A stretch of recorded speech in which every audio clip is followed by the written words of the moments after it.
વાગરા તાલુકાના કડોદરા ગામના સરપંચ યોગેશસિંહ ગોહિલ ફરી વિવાદમાં. ખેડૂતોની જમીનમાંથી ભૂમાફિયાઓને રસ્તો આપ્યાનો આક્ષેપ. વાગરા તાલુકાના કડોદરા ગામના સરપંચ યોગેશસિંહ ગોહિલ ફરી એકવાર વિવાદમાં સપડાયા હોવાનું સામે આવ્યું છે.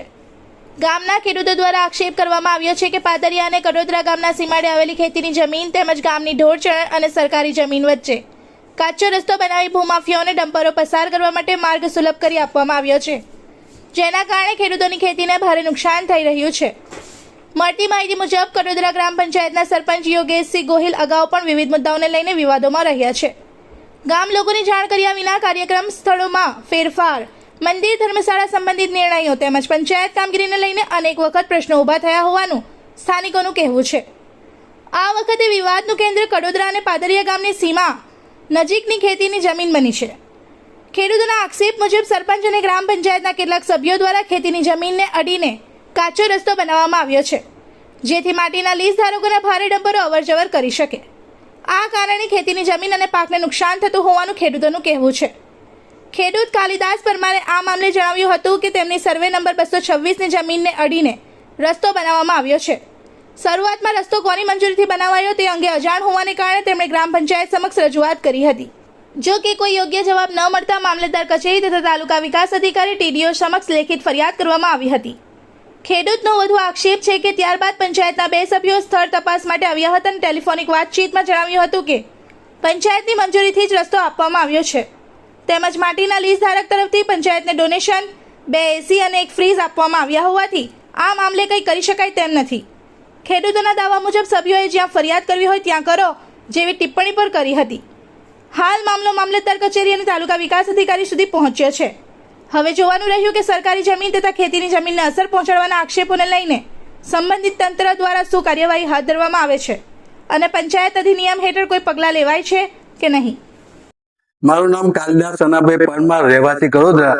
આજરોજ હું પાદરિયા અને કડોદરાના સીમાડા પર મારો સર્વે નંબર 226 છે, ત્યાં હું ઉભો રહ્યો છે અને ત્યાંથી હું વિડીયોમાં ઉભો રહીને હું કહું છું કે આ સરકારી ગૌચરણ છે અને 4 થી 5 કિલોમીટર લાંબો સરપંચશ્રીએ મૌખિકથી આ રસ્તો બનાવવા આપી દીધો છે અને ભવિષ્યમાં અહીં આગળ પાકો રસ્તો બને એમ છે અને આજુબાજુના ખેડૂતો પાદરિયા અને કડોદરાના ખેતરોનું પાણી ભરાઈ રહે એમ છે અને બધાના પાકને નુકસાન થાય એમ છે.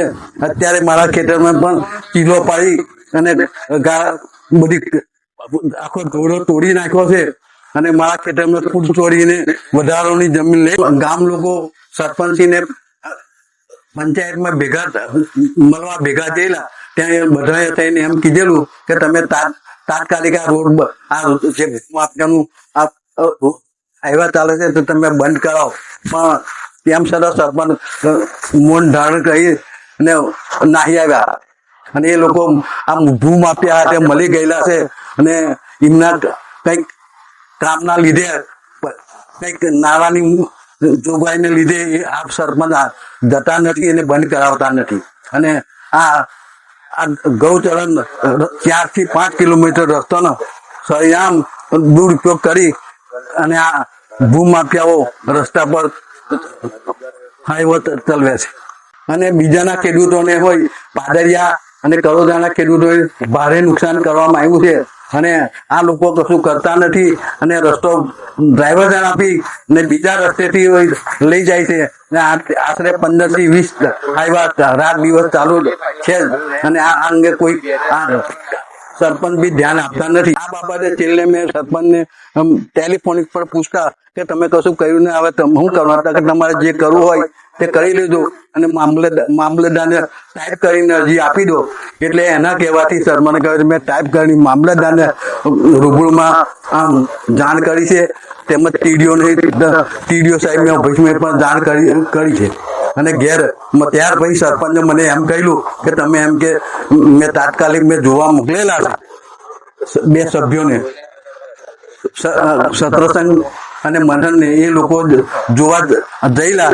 ત્યાર પછી તમે એમને પૂછી જુઓ તો આજે મેં પૂછ્યું કે એ તો અમે આ ડોનેશન એ લોકો આપેલું છે, 2 એસી અને 1 ફ્રીજ આપી દીધું છે, એટલે હવે અમે તો રસ્તો જ આવેલો છે. એટલે હવે બંને રહે એમ કે તમારે થાય તે કરી લેજો। इस वीडियो को लाइक करें, हमारे चैनल को सब्सक्राइब कर बेल आइकन जरूर प्रेस करें हमारी न्यू वीडियो सबसे पहले देखने के लिए।